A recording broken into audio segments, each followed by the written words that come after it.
for. That's tiny. Okay, but by Google, Microsoft, Apple standards, It's tiny. Yeah, and we. Hello বন্ধুরা, Bill Gates কি নামটা কেমন চিনা চিনা লাগে তাই না? হ্যাঁ, আপনি যে বিল গেটসের কথা ভাবছেন, আমি সেই বিল গেটসের কথাই বলছি।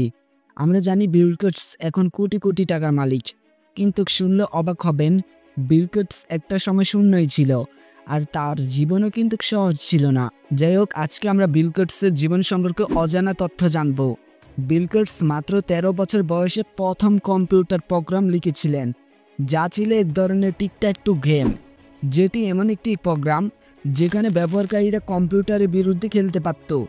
যাই হোক, বিল গেটসের পড়ালেখাও কিন্তু সবার মতো ছিল না। তবে বিল গেটস হার্ভার্ড বিশ্ববিদ্যালয়ে ভর্তি হলেও 2 বছর পর পড়ালেখা ছেড়ে দেন, কারণ মাইক্রোসফট প্রতিষ্ঠার জন্য। তবে 2007 সালে হার্ভার্ড বিশ্ববিদ্যালয়ে তাকে সম্মানসূচক ডিগ্রি প্রদান করেন। যাই হোক, এক সময় বিল গেটস শুধুমাত্র ইকোনমি ক্লাসে ভ্রমণ করতেন। তবে 1997 সালে বিল গেটস ব্যক্তিগত জেট কিনেন। শুনলে অবাক হবেন, বিল গেটসের মেলিন্ডা গেটস ফাউন্ডেশন বিশ্বের অন্যতম বৃহত্তম দাতব্য সংস্থা। এটি মূলত স্বাস্থ্যসেবা এবং শিক্ষা ও দারিদ্র্য দূরীকরণে কাজ করে, যেখানে $1 বিলিয়ন অনুদান দেওয়া হয়। এমনকি বন্ধুরা, বিল গেটসের বই পড়ার প্রতি রয়েছে প্রচুর আগ্রহ, এবং বছরে প্রায় 50টিরও বেশি বই পড়েন বিল গেটস, এবং তার ব্যক্তিগত ব্লগে বিল গেটস বইয়ের রিভিউ দেন। যাই হোক বন্ধুরা, এটা আমরা সবাই জানি, বিল গেটস মাইক্রোসফট তৈরি করে, এবং মাইক্রোসফটের লোগো ডিজাইন বিল গেটসই নিজেই করে। যদিও বর্তমানে লোগো অনেকবার পরিবর্তন হয়েছে, কারণ প্রাথমিক পর্যায়ে মাইক্রোসফটের লোগো তৈরি করেছিল। যাই হোক, জানলে অবাক হবেন, বিল গেটস যখন স্কুলে পড়তেন, তখন তিনি স্কুলের কম্পিউটার শিডিউল প্রোগ্রাম কোড পরিবর্তন করে এমনভাবে সেট করেছিল যাতে তিনি পছন্দের মেয়েদের সঙ্গে একই ক্লাসে থাকতে পারেন। যাই হোক, বিল গেটস একটা সময় আমেরিকার প্রেসিডেন্টের উপদেষ্টা ছিলেন। তখন তিনি বিজ্ঞান ও প্রযুক্তি নিয়ে প্রেসিডেন্টকে পরামর্শ দিয়েছেন, বিশেষ করে জলবায়ু পরিবর্তন ও স্বাস্থ্য বিষয় প্রকল্পে পরামর্শ দিয়েছিলেন। বন্ধুরা, বিল গেটস সবসময় একটি নোটবুক বহন করেন, যেখানে বিল গেটস গুরুত্বপূর্ণ আইডিয়া ও পরিকল্পনা লিখে রাখেন। বিল গেটসের বাড়ি এক্সিটিউট 0, যেখানে উচ্চ প্রযুক্তি সেন্সরের ব্যবহারের মাধ্যমে দেওয়ালে ডিজিটাল আর্ট পরিবর্তন করা হয়। এখন আমরা X20 বাড়ি সম্পর্কে অজানা তথ্য জানব। এই বাড়িতে অত্যাধুনিক সক্রিয় প্রযুক্তি সম্ভবই দেখা যায়। এতে রয়েছে পরিবেশ, আলো, তাপমাত্রা ও সুরক্ষা নিয়ন্ত্রণের জন্য বিশেষ সেন্সর ও অ্যালগোরিদম, যা বাসিন্দার অভিজ্ঞতা ব্যক্তিগত করে তোলে। এবং এই বাড়িতে অত্যাধুনিক নিরাপত্তা রয়েছে, যার মধ্যে বুলেটপ্রুফ গ্লাস ও রয়েছে, এমনকি গোপন সুবিধাও রয়েছে, যা বহিরাগতের জন্য অজানা রাখা হয়েছে। এবং বাড়িটির নকশা শক্তি সাশ্রয়ী উপাদান ও পুনর্বিকরণযোগ্য শক্তি ব্যবহার করা হয়েছে। উদাহরণস্বরূপ, উন্নত ইনসুলেশন, স্মার্ট জলবায়ু নিয়ন্ত্রণ ও অন্যান্য সবুজ প্রযুক্তি একত্রিত করা হয়েছে। যাই হোক, বাড়িতেও বিল গেটসের নিজস্ব পাঠাগার রয়েছে, এমনকি তার বাড়িতে থিয়েটার, গেম রুম ও অন্যান্য বিনোদন সুবিধা আছে। এছাড়াও কিছু সূত্রে জানা যায়, বিল গেটসের বাড়িতে বিশেষ সময় ও অনুষ্ঠানের জন্য গোপন কক্ষ বা সুবিধা রাখার সম্ভাবনা রয়েছে, যদিও এই তথ্যগুলো সর্বাধিক গুজব ভিত্তিক। যাই হোক বন্ধুরা, বিল গেটস চলাচল করেন একটি বিলাসবহুল গাড়ি দিয়ে।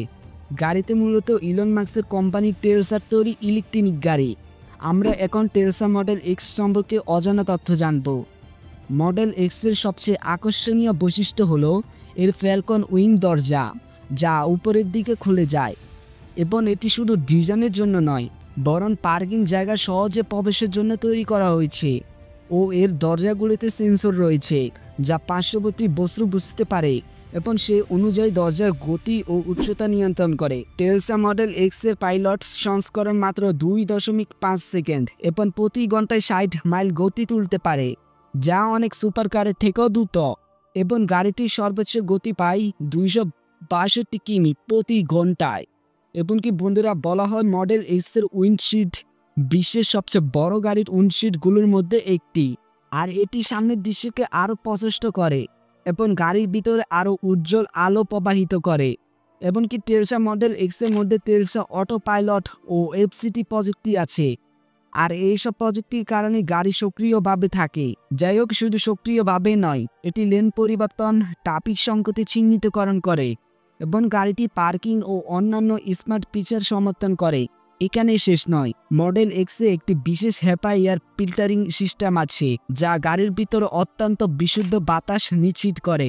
এবং গাড়িটিতে বায়ু ওপেনের ডিফেন্স মোড নামে একটি ফিচার আছে যা বাইরের ধূলিকণা এবং ব্যাকটেরিয়া ও ভাইরাস প্রতিরোধে কাজ করে।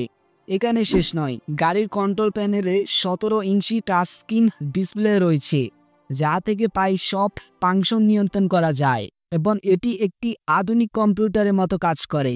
এমনকি সফটওয়্যার আপডেটের মাধ্যমে নতুন ফিচার যোগ করা যায়। এমনকি গাড়িটির দরজা খুলতে ও চালাতে চাবি লাগে না, কারণ এখানে ট্রেলস অ্যাপের মাধ্যমে গাড়িটির দরজা খোলা হয়। এই কারণে গাড়িটি চালাতে চাবি লাগে না।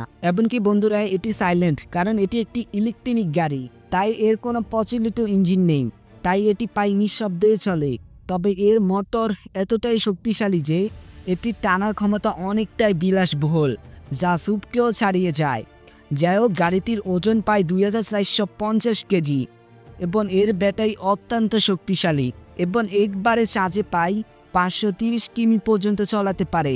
এবং মডেল এক্স প্রথম ইলেকট্রনিক সুপ যা টেলার টানতে পারে, অর্থাৎ যা প্রায় 2268 কেজি পর্যন্ত ওজন টানতে সক্ষম।